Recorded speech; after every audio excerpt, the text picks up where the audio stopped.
evening, everyone. My name is Gabrielle, and welcome to another episode of Let's Talk Money with Friends. Every Wednesday, I have the privilege of coming to you to share great, important information about money, life, and everything else. We say on this show that money encompasses everything. Yes, it does. So that's why we are doing this very important show today. You know, I don't live that far from the city of Brockton. City of Brockton is known as the City of Champions. And it needs to elevate. Yes, the City of Champion needs to elevate. And Jed Hresko, who's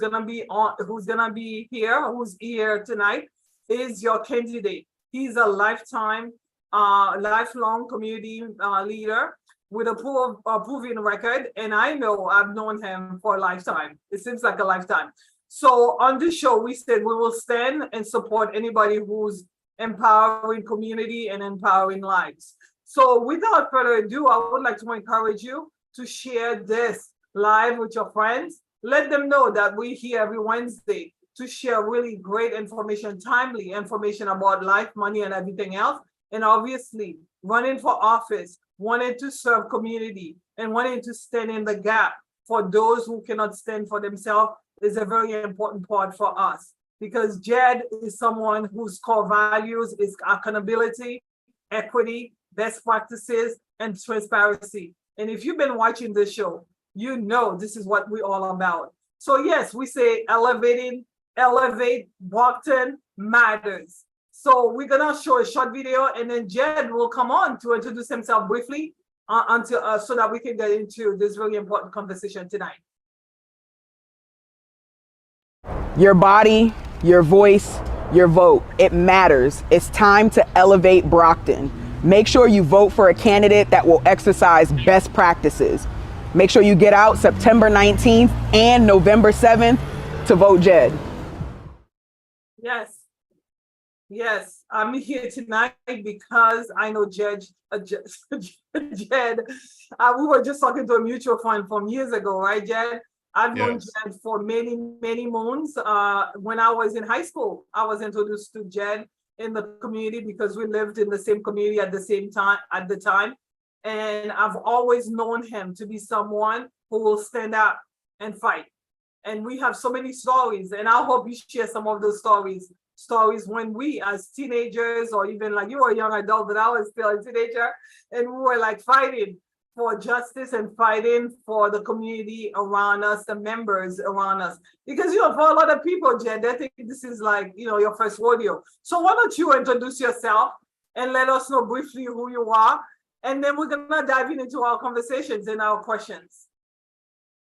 So I've known you for, I guess, am I allowed to say how long? It's a long time. It's a long time. Yeah. We were both but we were both young. Put it that way. Yes. A few decades, I would say. I've been what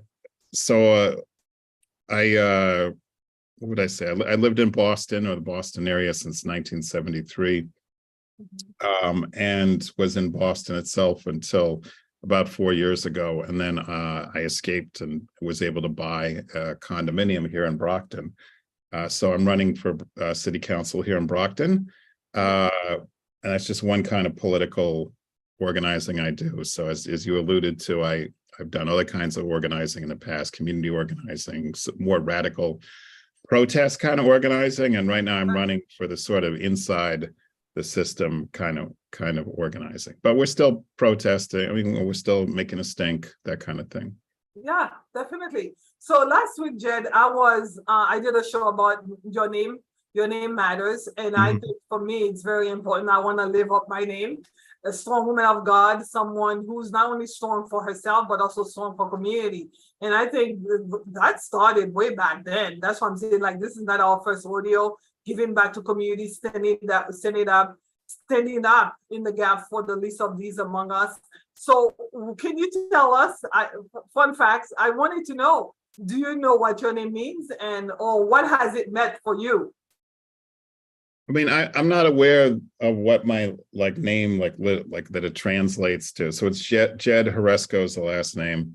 But the story I know behind it is, I was born in 1967, and my parents were they were actually, older than the hippies, but they were, it was a very different time, right? So there was lots of liberation going on, Black liberation, women's liberation, gay liberation, all sorts of things. And part of that was like folks were much more liberal about how they named their kids. So when I was little, I didn't call them mom and dad. I called them by their first name. So my grandmother browbeat me out of that. But part of that was that we were giving very short names. So because the last name's, sort of a mouthful, Hresko, and it's missing a vowel and that. So Jed is my full name, J-E-D. My brother who passed away years ago was Cal. That was his full name. And then my brother, who's got a hyphenated name, my brother's a painter. So he's got even longer name, right? He's Leo. That's, so our parents gifted us with that. And I still don't have a middle name because that was left to me to choose at some point in my life. So, and so I'm running on that now, with the Jed part, where I have all these signs around town that say, elevate Brockton, vote Jed, and that kind of thing. And people are like, oh, who's this Jed guy? So it's sort of, it's marketing. Yeah, so many of them have not met you yet, and hopefully many more will be introduced to you or meet you tonight. But at the end of the day, like I've been saying, I've known you for a long time, and I know community service, community engagement has always been something that you've embraced. So so tell us, you saying your mom was a little /hippie. I know that era, very folks were very vocal and standing up for righteousness or for things that they felt like were unjust and they were fighting for it. So how did you get into community engagement and community service? I mean, I would say it started pretty young when I was 10 or 12, and it was, from sort of the politics of my parents and a lot of times it was more like, so if you're raised from day one to believe that all humans are equal, right? There's not like genetic inferiority or any of that kind of racist nonsense, right? Then when you see the reality of the world, as you start getting a little bit older as a kid, and you say, well, wait a minute, you've got oppression, you've got racism, all that. So I remember, like, for example, being a kid and 1976 in South Africa and Soweto, and I wanted to like jump through the TV set and like beat, the images of the South African cops like whipping Black protesters, and I wanted to be able to like jump through the TV set and like fight them, right?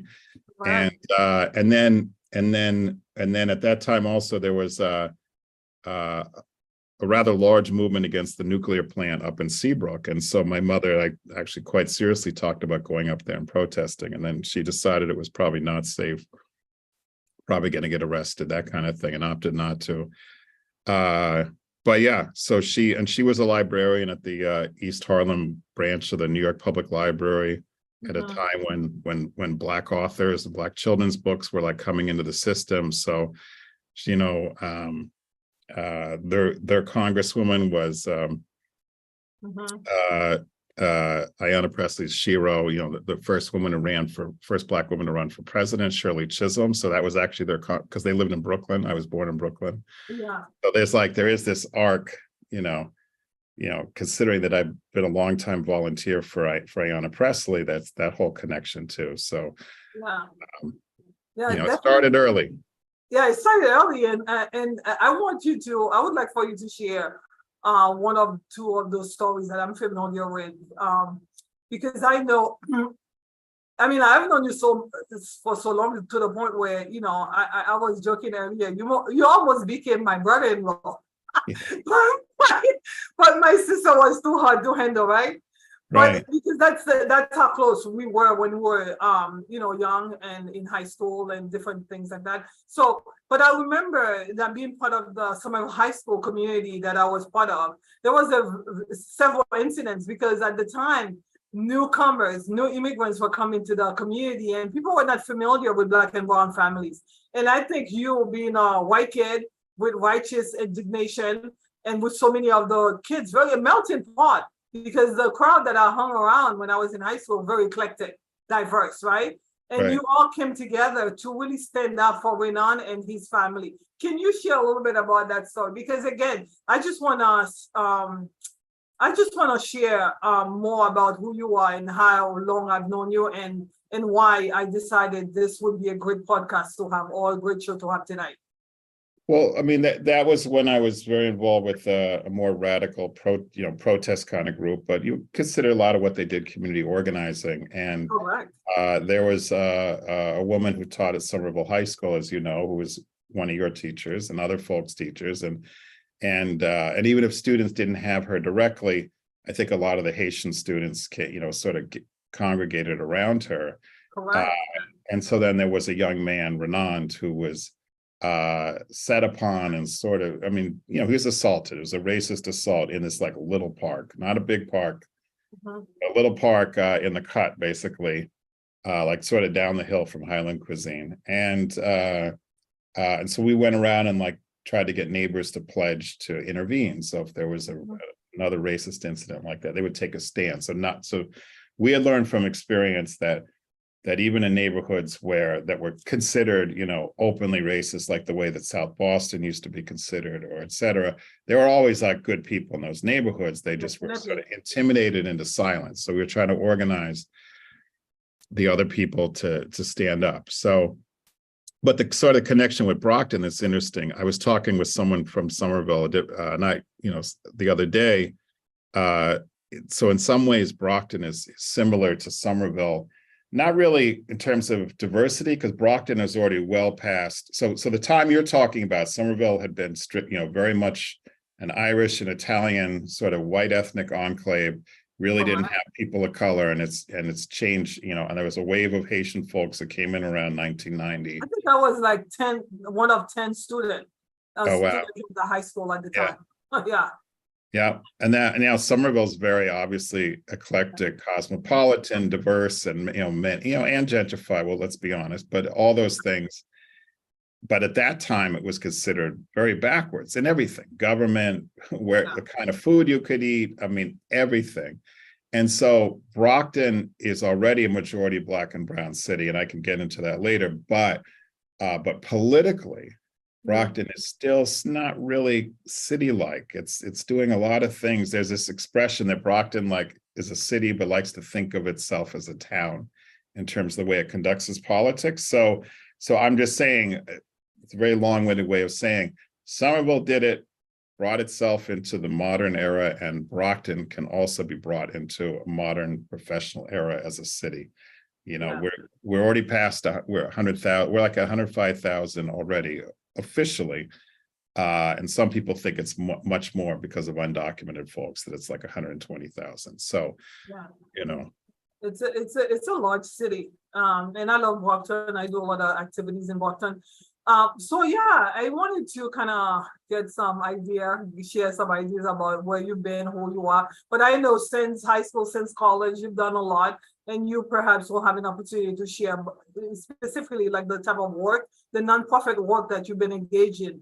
But so city, you're running for the Brockton City Council at large, right? Correct. And I know when we were having a conversation, you went over like the different wards and the different positions that are available for at-large position. Right. Can you share that with those who are living in Brockton, who are watching the show? Because Brockton is one of my, the audience, I think, is very large there. Tell them why you are running for your post and what's the difference between yours and the wards. So we have, we're sort of similar to Boston and probably Quincy and some other cities that have a mayor / council, city council kind of government. We are not a full strong mayor government. So Boston, the mayor has more power than here. Here, the city council wields a significant amount of power. So for example, the mayor here may want to hire a department head, like let's say the head of HR, the head of Veterans Affairs, whatever it might be, the building commissioner. They still have to present that person to ratify who that person is. Our city council also creates new laws or ordinances. So, which, in Boston, those often tend to be sometimes sort of frivolous things, like I mean, not frivolous, but compared to like people having a safe place to live, for example, Boston's toyed with things like having suntan lotion at parks and dispensaries. That's been something the city council's considered, and here in Boston, here in Brockton, some of the things that are currently being talked about. Well, one is, for example, an ordinance about trucks. We got a lot of working people who work in trucking, and they literally park their tractor trailer trucks, or at least the front end, maybe not the whole trailer, but the front, the cab and all that, on city streets, left and right. So it's not so simple as to just go and ban them, because you're dealing with people's livelihoods, So anyways, Brockton is divided into 7 wards. They're all equal size, roughly, in terms of population, equal population. All of our wards start in the center of Brockton, and then they fan out like a fan. So every ward sort of touches downtown and then fans out to the end, the outside of town. And then there are 4 precincts in each ward. And so in Brockton, your local councilor is your ward councilor. And then Brockton has an elected school committee. So each ward also has a ward school committee person. Now the little catch with that is the mayor is the chair of the school committee. So 7 wards, 7 school committee people, but the mayor is the 8th school committee member and is automatically the chair. So and that's relevant. For example, we've had a big controversy in the last week because the school department, it just came out that they basically have a deficit of 14.6 million, or they spent money they didn't have. No one thinks it was stolen, but they really screwed up big time. And so the mayor can't just say that's the school committee, because the mayor is the chair of the school committee. So so we have 7 what you might call like your local councilors. So like I've been in Ward 1 a lot recently, so they have 1 councilor. But then there are 4 at-large councilors. Boston has got the same system. And so at-large, what that really means is citywide. So there are 4 citywide councilors who presumably, are interested in and deal with issues across the city, and not necessarily a stop sign at a particular corner. That's more like your local councilor. Everything's every 2 years. Most of Massachusetts municipal elections are on odd years, meaning a year like now, like 2021, 2023, et cetera. And then the other difference between us and other cities is our mayor is every 2 years, not 4. So it's all up for grabs every 2 years, basically. And right now there are several open seats that you are running. You had mentioned that there's 1 at large, there's 1 open seat because that person has gone on to become a state rep. Yeah. So in terms of, so there are 4 there. So there are only 3 incumbents out of the 4 seats. So there are 4 people currently there, they are incumbents. There are 4 people currently there, but one of them, Rita Mendez, got elected state representative, which she seems to really be enjoying, and so she's going to devote herself to that full time. So she is not on the ballot. She's not running for re-election as a councilor at large. So yes, that means there were 3 incumbents running for re-election, and then there's a 4th open seat or seat up for grabs. Now, of course, as someone running, like I would quibble and say, I don't think they're all. I'm competing for more than one of those seats. Put it that way. So they, the incumbents, I think a couple of them are definitely vulnerable, and I'm trying to compete for that. Yeah. So your campaign, the campaign slogan is Elevate Brockton. And correct. The show tonight is Elevate Brockton Matters. So in my opinion, definitely, like I said, I've spent a lot of time in Brockton because it's very near me. And I really love the city because it is a city of champions and really an awesome place. But there's a lot that needs to be done. I mean, you could drive down Main Street and you're like, yep. tons of issues there. So what can you share your plan, your goal, your platform? Yeah, why would you like to elevate Brockton? Well, the idea behind that slogan basically, and originally I was going to do something like expect better, right? We should expect better of ourselves. We should expect better, or expect more out of the government, expect more out of ourselves, and all that's true. But I just felt like we need to be more aspirational and more about like where we're trying to go, as compared to just like, let's do a little better, right? So, but the basic idea is that a lot of these things are tied together. So if you take like the issue of trash, right? So this I think you said the city needs a facelift. I think you said that the other day, right? So trash. So we have residents who will literally straight up open their car door and drop their McDonald's out the door. Or we have residents who will put out all sorts of objects that are not going to be taken by trash. And not just mattresses, but like furniture, TVs, all that. And so, yes, that's their responsibility. We're not going to pretend it's someone else did that. However, when the city of Brockton does not pick up that TV set, and it just sits there for 4 weeks, so we have streets where people can't push baby carriages down them because there's giant weeds that are the size of trees that cover the sidewalk, or that there's so much debris on the sidewalk that people can't walk safely, and the city just lets it sit there.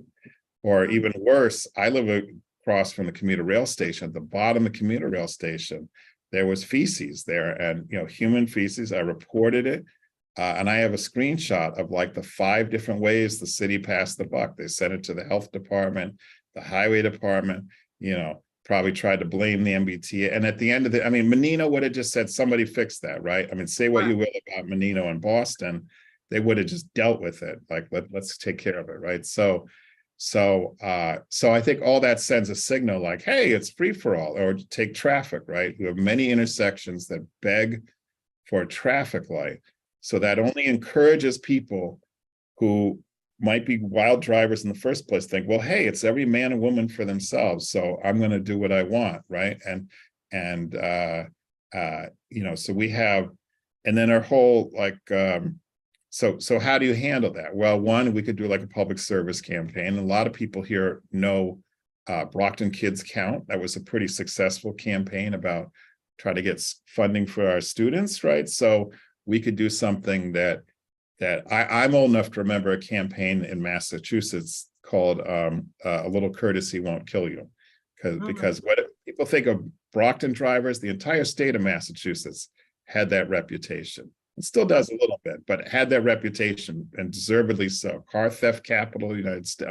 Lots of things across the state, not just Brockton. So, but also we need to have systems in place. So, for example, we don't currently have a system where we like have the condition of all the streets in one big list, or what are the worst intersections, and then prioritize those based on the most dangerous or the ones that are closest to schools, or whatever criteria we define. We don't do that systematically, so then it's all hodgepodge. Like it's set up to be reactive after the fact. Like literally the system is you go to the traffic commission, you sort of file a complaint or like an appeal, like, can you please do something about X?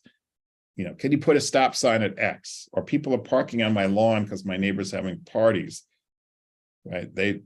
And then they'll look into it, and then 2 or 3 months later. But that's not a way to deal with, like, there's an intersection where 2 different people were killed at that same intersection in vehicles, right? And they still haven't done anything about that. There's not, but put a no left turn sign. There's things that could be done. So yeah, there are things that could be done, and I think it's so important to really work with someone. That's why I believe in Vote for Jed, who has seen it and who has experienced it. Like going back again to where we lived in Somerville 30 plus years ago, we had similar issues. At one point, I think the city used to be called Somerville instead of Somerville, right? I forgot all about that. Yeah, wow. Yeah, Somerville.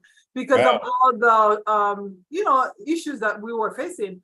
But eventually conscientious and concerned citizens came to office and really started working hard to make a difference, because it's not good to keep doing the same thing and expecting different results, because going back again to the wards, perhaps the people who are getting elected over and over again are not really seeing a new way to elevate Brockton, and we are definitely in need of that. So going back to something that you mentioned, in terms of like one of your core values is accountability, right? And here we are, the school system right now is overspending by $14 million and nobody knows what's happening. And I have a friend who is a teacher in Brockton, and they had just called an emergency meeting about that. So, I mean, if you had been the city councilor at large or part of the system, what would you have done differently? Or what do you think needs to be done right now in order to stop this from happening again? Well, I mean, we need, so we actually have two auditors, or no, sorry, we have two CFOs. We have a city CFO, Troy Clarkson, who's been fired or pushed out of 3 prior jobs in this part of Massachusetts. And then also the Brockton Public Schools has a CFO, but also the city of Brockton has an auditor. And I think that, so we need an auditor that has real power, that we should have a city government where they don't see having an audit or an auditor as a threat, but actually as a good thing. It's sort of like the canary in the coal mine. You need someone, so that's part of it. And right now there are calls for a fully independent audit. So an audit of all the city finances, not just of the school committee and the school budget, because right now our school committee is hiring an auditor, but the people hiring the auditor are the mayor, the vice chair, and 2 school committee members, and they were the ones who are supposed to. So some people are not comfortable with that. Although we all know if any bona fide auditing firm, Accenture, whoever they hire, right, is going to be independent anyway. So just going to do their work and report back. But again, what happens with the results from that report, the conclusions, right? Yeah. So I just think they just seem to lack basic controls. I mean, things that you or I or anyone who works in like small business finance would do anytime, like having reconciliations, like I like to call it, I've got a number, I came to this number one way. So if I can come to that number a different way and it's still the same number, then we're good, right? Otherwise, I'm relying on one system to get me to that number. And there may be flawed assumptions that get me there. And that's not even getting into like people trying to cover up stuff, right? We're just talking about so-called honest. So I don't buy, for example, if it comes out that this was ultimately an honest mistake, I don't think that relieves them of responsibility, because like in my work, my like paid, my day job work, I do financial projections 6 months out or further. I can't just, if I get that wrong, be like 6 months, like, oh, oops, I'm sorry to my coworkers who won't be getting paid, or to the vendors that I'm supposed to pay, right? So we had a whole system set up with the owner, et cetera, about, where we have an agreement that we're going to be skeptical, we're going to be conservative, in our assumptions about money and our assumptions about how much things are going to cost, so that we never get caught in a place where we're out of money. And now, as it turns out, I got laid off, but I actually predicted that, because I knew well in advance from the cash flow what was going on with the business, So I think transparency, you talk about transparency and accountability. It's so important, because if you're running a business or you're running a city, you have to have control. And a lack of control in one area could also be a predictor of lack of control in other areas. And you have folks who are working in the city who are I know I have friends who work for the city of Brockton who are looking for retirement. What if they came out and say, oh, the retirement fund doesn't have any money? So we need to have someone who can hold folks accountable, right? And right. Again, going back to your core values. Yeah. And I think that those systems, whether they're audits or whether it's producing reports or putting the data, making it available and transparent to people, I think that when you do that automatically, they're just a routine, then everybody gets used to it, but also then it takes some of the personal feelings are out of it. Because right now they do everything one way, and then we have an audit, and people are like, oh no, you're making me look like I'm guilty, right? It's sort of like the thing with like police reform, right? Yeah. Every time you try to look into what happened in some incident, you have folks who would say, well, you're attacking the police, right? But we have airline stuff. Every single accident is investigated. No airline pilot feels like they're being dissed or they're being, so similar to that in our budget, if we just had a regular process, then nobody feels like they're being put under suspicion. It's just part of the process. Oh, best practices, right? Right, best practices. Well, and some best practices are like, when we hire for positions, we should have a real search and not just like, oh, well, sorry, we only have these people and one of them happens to be related to someone, so we're going to hire them. Correct. Right. But I thought of like the whole thing about transparency. Like, here's a good example. I passed a street sweeper up in a more nicer part of town, up in Ward 6, right? And now I don't think I've ever seen a street sweeper downtown, or maybe once on Pleasant Street. I was shocked. I didn't even know we owned a street sweeper in Brockton, right? Because a lot of streets look like they haven't been swept in 30 years or 50, right? But I see the street sweeper. Then I thought to myself, you know what? I should request, the schedule of the street sweeper, and let's see where that thing goes. Like, is it actually going all across the city, or is it only in Ward 6? Like, we don't know until we actually find that out. Now, are they going to give that to me, or am I going to have to do a Freedom of Information Act thing, sort of get the Secretary of State involved? I don't know. Well, we will see. Yeah, you cannot be running a city in secrecy, because at the end of the day, we can see the results. I mean, like I said, I love Brockton, City of Champion, but they need a candidate that could get things done, who's not afraid. I know, going back again to our childhood experiences, you're not afraid to ask questions and to dig deep. You are a researcher, you'll dig and you'll ask the hard questions until until something gets done. Now, I have the receipt. I know, you need the receipt. I have the receipts, or I collect the receipts. Yeah. Right? I'm known for that. So you need substantiation, which is very important. So did you want to cover maybe a little bit about equity? Because going back again to something you just mentioned, the hiring practices, hiring friends and nepotism and all that stuff, it's happening everywhere. But since you're running for Brockton, you're gonna have to deal with that. So why is it important to diversify the environment that's running the city, since the city is so diverse? Well, I would start with basic fairness, and so if the city is majority Black and brown, the government should reflect that, and not just the elected folks, but the people who work in the other positions. I mean, obviously Brockton has gone through a big shift in, almost just in one generation, it basically flipped, right? So the school department, for example, there's never been hostile about hiring teachers of color. They've been in support of that, but they've got a lot of limitations so it takes a while for them to catch up. But that's all the more reason we shouldn't accept excuses. We should actually be all the more reason to be intentional. Correct. About who we put into positions and who we hire, so that we can diversify the government. But I would also tie the equity or that to, because I wanted to cover with the Elevate Brockton, the expectations. I think that so Brockton, we know that there are low expectations of Brockton. We certainly know them from outsiders. Brockton is intermixed with stuff about ghetto and all this and that.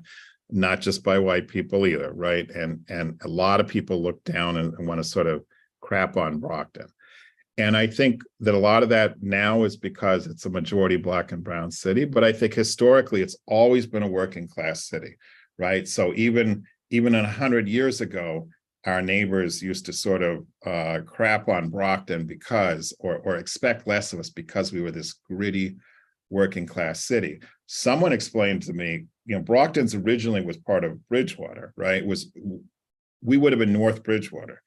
And that someone explained to me that even 150 years ago are the roots of this stuff, that the wealthy people who built these factories Brockton's basically in the valley. So they built the factories in the valley, but they wouldn't live here, right? So there was never an expectation of like really nice places or nice neighborhoods because they were all living in Bridgewater.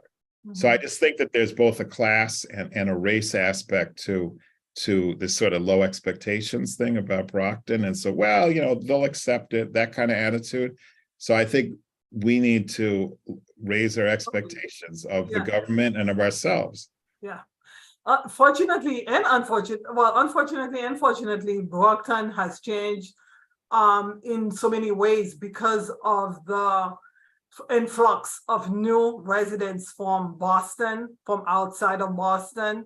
Yep. I know both you and I started in Somerville, hey, and here we are. Here, you live in Brockton and all that stuff.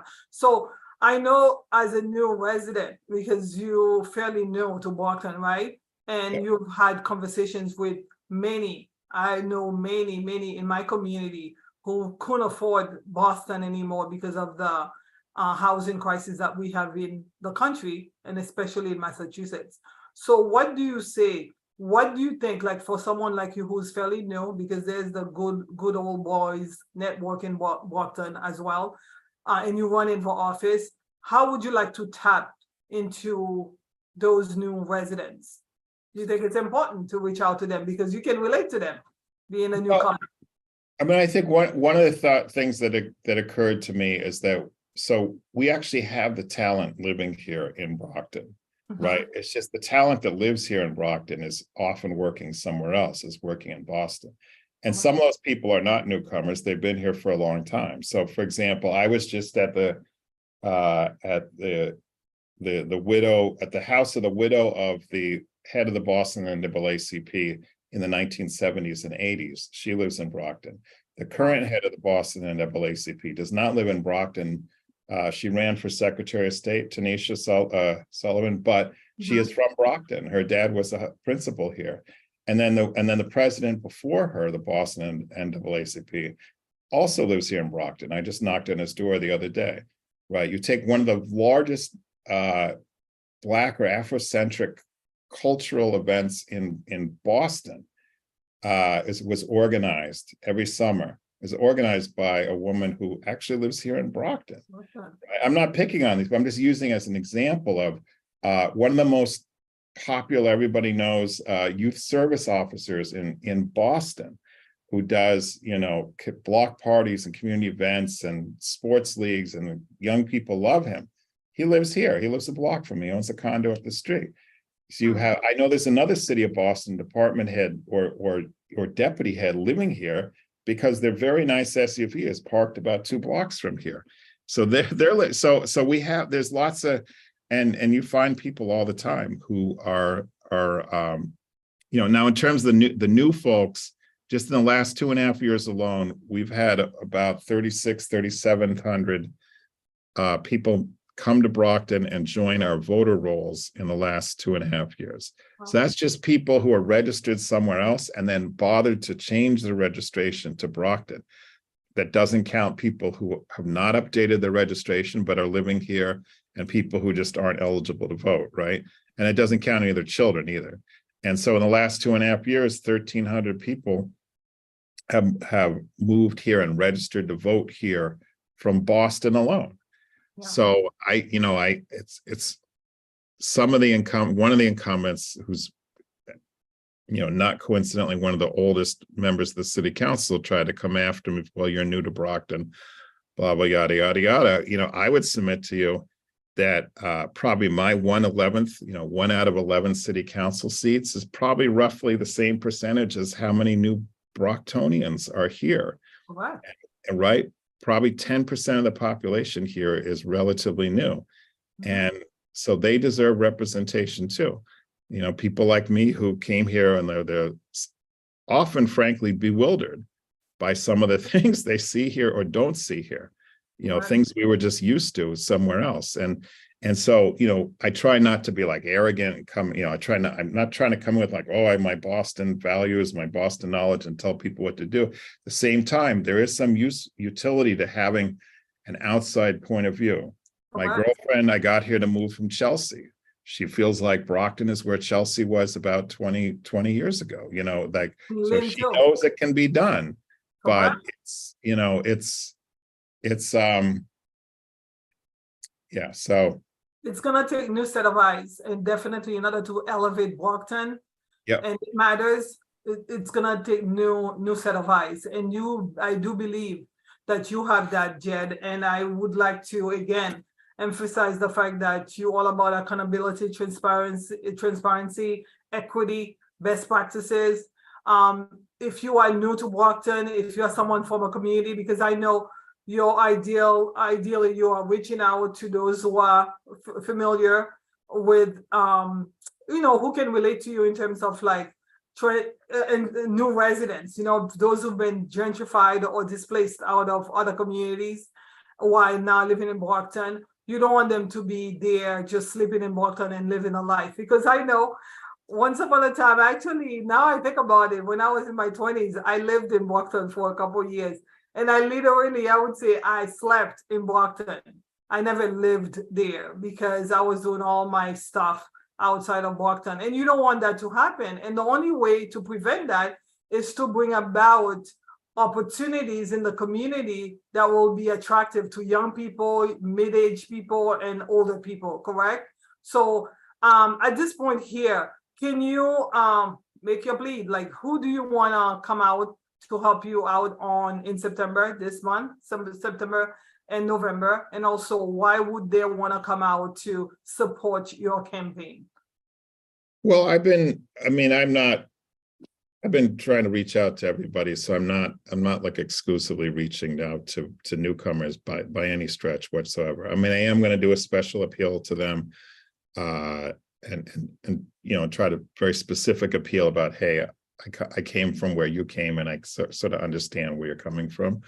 But no, I mean, I've been knocking on doors of long-term residents, and lots of people know about the $14 million missing out of the school, meaning this is crossed over from, there's some conversations that just the political folks have online or, in the newspaper. And no, this has gone well outside of that political group of people. And I would, if anything, probably more people know about the missing 14 million than they know about the city trying to purchase the fairgrounds, which doesn't look so good right now, considering their mismanagement of this other money. So yeah, really, I'm just reaching out to, I'm not knocking on every door. I'm knocking on doors of people that I can reasonably assume will show up to vote in a city election. We have a lot of people who, turnout is always the problem. It's not registration. Every city, it's the same issue. Like it's getting people to turn out, especially for the city elections. There are a lot of people who voted in the 2020 November election when it was Trump versus Biden and have not voted since. I didn't vote in the city election before that. So, so I do think, to state the obvious, the city government, why is it important to vote? Well, it's what's that expression about, people say, oh, I don't do politics, right? And then but the retort to that is, well, politics is still happening to you, whether you may not do politics, but they're happening to you, right? So, even something like, we were told a couple of years ago, I was helping a different candidate, and we were told that, oh yeah, every ward councilor gets to recommend one street a year to get repaved. What kind of system is that? So, but really the schools, the downtown. So yeah, so I could really use folks' vote if they want to change in the government. There are other reformers running. I encourage people to vote for them too. You can vote for up to 4 at-large candidates. So if you like one of the other candidates and you like me, you can vote for both of us. So you don't have to choose. And I would just encourage people to really, most importantly, come out and vote. Of course, vote for me, but vote for who you like, right? So what I mean by that is that, sometimes candidates say, only vote for me, because that way I'll make sure that I get ahead of everybody else. All right. for a lot of different reasons, I can't expect that out of people, right? For example, there are two Haitian candidates running at large. So I'm sure some Haitian folks are going to vote for one or both of those people, which is cool. My kid's mother is Haitian. She helped translate my literature, right? I have literature in Haitian Creole. All I'm saying is also vote for me, right? We don't have to do like this choice thing. But what keeps the incumbents in power, or what keeps power in power, is when people vote for names that they sort of recognize, oh, I know that name, but they don't really have a good reason to vote for that person. And as it turns out, those people are the ones who've been running this government while it lost track of $14 million, and while it's attempting to borrow $55 million to buy the fairgrounds. While Main Street has remained Main Right. Street for all those Right. years. I don't know. I love beautiful things, Jed, and I love Yep. reforms, and I love giving to community. As I said on this show, we say money encompasses everything. We will support and stand with candidates and with those who are changing lives and changing communities. And if you are one of them, please reach out to us.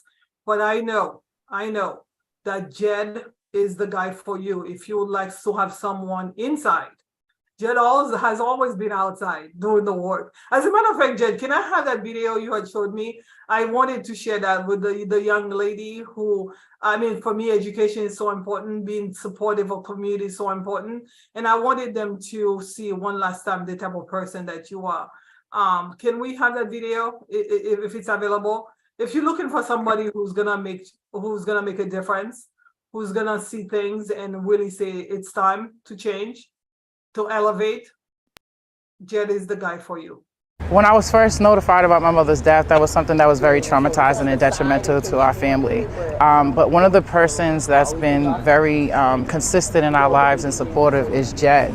My mother passed away when I was 11, and I met Jed when him and my mother formed the tenants' rights organization within our community, fight against unfairness within our community. So that is how I met Jed, and seeing him in our living room consistently, a relationship and a bond that has never been broken. Some ways that Jed has been very supportive to myself. When I was going off to college, he took me from Boston all the way to Alabama to make sure that I made it to school on time, and that was something that was very important in my life and has helped me grow and to be where I am today and to be the person I am today. So I encourage all the residents of Brockton to vote for Jed. He is here for you. He wants to hear your voice. He wants to make Brockton better. Yeah. That you can take. No, say baby. Hey, Bridget.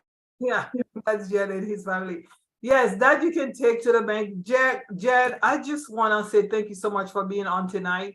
No, thank you. In the conversation, I said, you know what? Definitely, I would like to have a conversation with you live because I feel like I'm talking to an old friend. You are an old friend. And this is very easy for me to really speak up and say, yes, I love Brockton. I've been spending so much time in Brockton because of the different activities. Brockton has a large Haitian community, right? We have parties, we have activities there. And I enjoy that. But every time I'm driving to Brockton after leaving my town and I'm going to Brockton, I'm like, my gosh, who is not seeing this? Somebody's not seeing this. We need a new set of eyes. We need somebody who's willing to elevate. And I believe the potential that I've seen, things that I've seen, like you mentioned, Chelsea and Lynn and places like that. We lived in the North Shore. We know what could happen, what can happen, and what is possible for Brockton. So yeah, definitely you want to vote for someone like Jed. Jed, one last word. We just want to, again, say thank you and just leave us with one last word so that we can say goodbye tonight.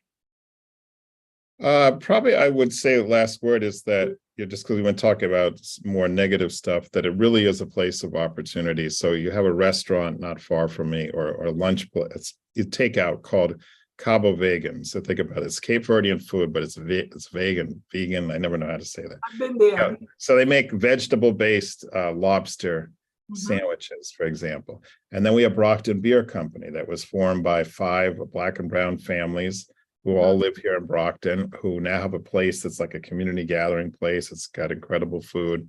That's right downtown. I mean, You have the woman, whose name escapes me, but the Haitian woman who's making the inclusive dolls. So she's making black dolls. She was originally at a cart at the Westgate Mall, and I think now has like a store out there and is very successful.